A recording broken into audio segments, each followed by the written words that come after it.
Bonjour à tous, aujourd'hui je vais vous présenter un montage pour pêcher le silure à l'élastique en fleuve. Donc pour ça je vais utiliser de la tresse de 50 centièmes minimum jusqu'à 60 centièmes. La marque on s'en fout, ça c'est ce que j'avais moi. Moi je pêche en 60 centièmes quand je pêche dans le plein run où je sais qu'il y a 2-3 obstacles autour. Après, si je pêche sur des postes pas encombrés, où je sais qu'il n'y a rien du tout, je pêche en 50 centièmes, ça suffit bien. Voilà. Donc après, il va falloir faire un bas de ligne aussi, type carpiste. Donc, il va vous falloir de la tresse. Moi, j'utilise de la tresse assez grosse, hein. J'utilise de la 80 kg. Les silures ont des râpeuses et pendant le combat, ça arrive à bien râper la tresse quand même. De la petite tresse fine, des restes de mes années carpistes. Ça, c'est pour faire les cheveux, parce qu'on fait jamais le cheveu avec la même tresse que le bas de ligne. Sinon, c'est trop gros, ça fait éclater les pellets, les dumbbells, tout ce que vous mettez, quoi. Il va nous falloir des perles en caoutchouc. Les perles en caoutchouc, c'est pour faire une butée, en fait, pour le porte-plomb. Il va nous falloir des émerillons. Alors, pareil, hein, des émerillons à silure, hein, des émerillons assez costauds. De la gaine thermorétractable pour protéger le nœud sur la hampe de l'hameçon, pour que pendant le combat, en fait, les râpeuses n'abîment pas la tresse.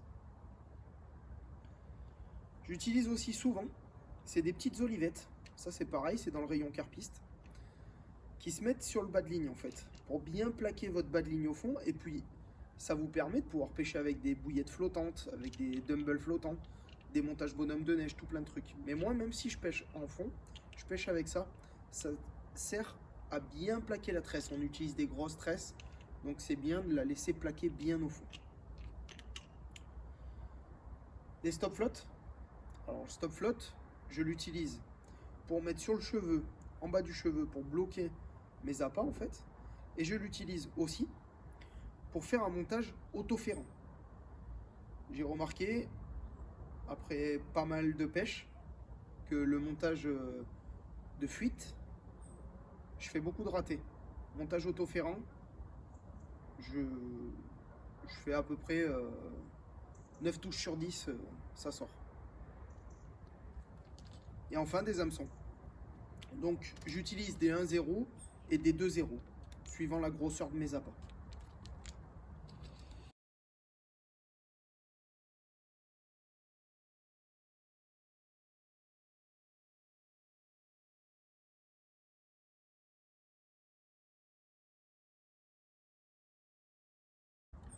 Pour le bas de ligne, tout simple, moi je l'ai fait à l'avance, comme ça quand j'arrive au bord de l'eau j'en ai plusieurs, comme ça si je fais une casse ou si je veux changer de type de bas de ligne, ils sont déjà prêts.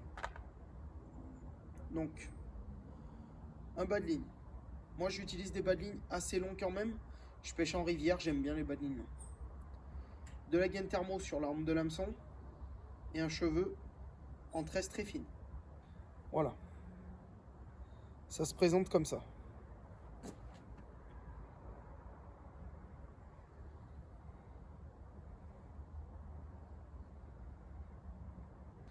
Pour ce qui est du corps de ligne, donc, moi j'utilise deux types de porte-plomb.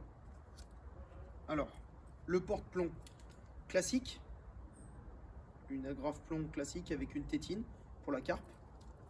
Et j'utilise aussi les Seaboom.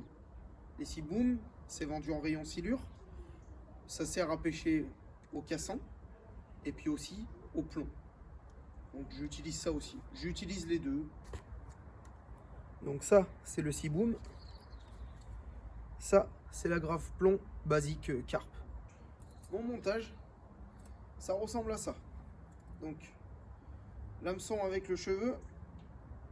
Là, j'ai mes deux petites olivettes pour tenir plaqué parce que ça, c'est un montage où je pêchais avec une flottante.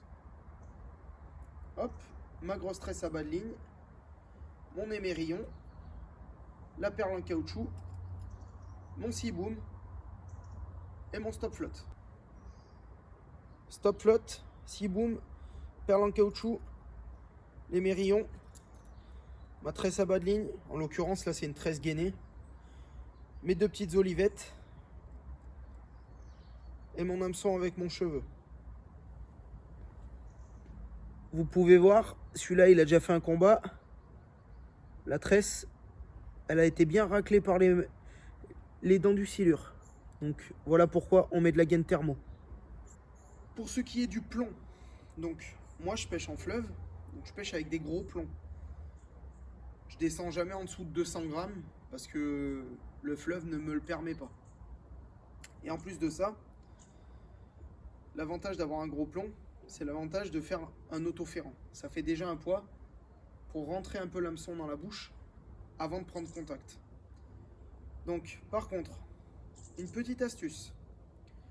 J'ai rencontré déjà plusieurs fois le problème. On pêche avec des tresses de 50-60 centièmes, avec une canne à coups, avec un élastique. Quand on accroche au fond, souvent, c'est le plomb qui s'accroche entre les cailloux. Parce que les postes où je pêche, il y a beaucoup de cailloux. Donc souvent, le plomb s'accroche entre les cailloux. Et bien sûr, on n'arrive pas à casser la tresse de 60 centièmes. Donc du coup, j'utilise un petit bras en nylon, un nylon cassant. Et j'attache mon plomb à partir de ce nylon. Surtout pas sur les mérillons.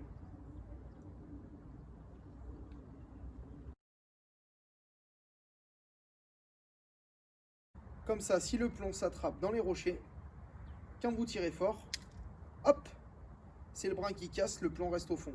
Vaut mieux perdre un plomb que passer 2 heures à tirer sur la canne, au risque de casser quelque chose, au risque de se faire mal. L'élastique, ça fait super mal quand ça revient. On en a déjà fait l'expérience. Donc voilà, toujours sur un brin cassant. Alors j'utilise tout type de plomb, enfin tout type de plomb. J'utilise des plombs Grippa de 200, 300. Faut que ça tienne dans la rivière. Je vais vous faire voir aussi pour le raccord de ligne. Beaucoup demandent comment on raccorde la ligne. Donc, vous allez faire une boucle tout simple. Vous doublez sur 15 cm. Hop. Prenez vos brins comme ça. Vous faites un tour.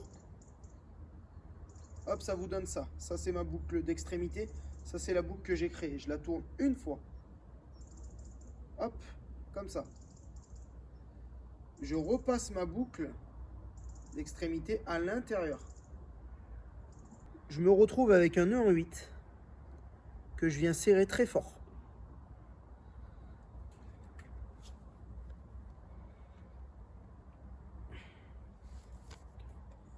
Vous vous retrouvez avec un nœud très propre et surtout qui ne glisse jamais. Ensuite, on coupe l'excédent. Et on met un coup de briquet pour créer la petite boule au bout, au cas où, si vraiment, dans les cas extrêmes, ça vient glisser. Voilà. Donc la boucle est créée, je vais pouvoir l'accrocher à l'élastique. La boucle, comme ça. Hop. Vous passez vos doigts comme ça, vous prenez votre corps de ligne et vous le faites passer au milieu de la boucle.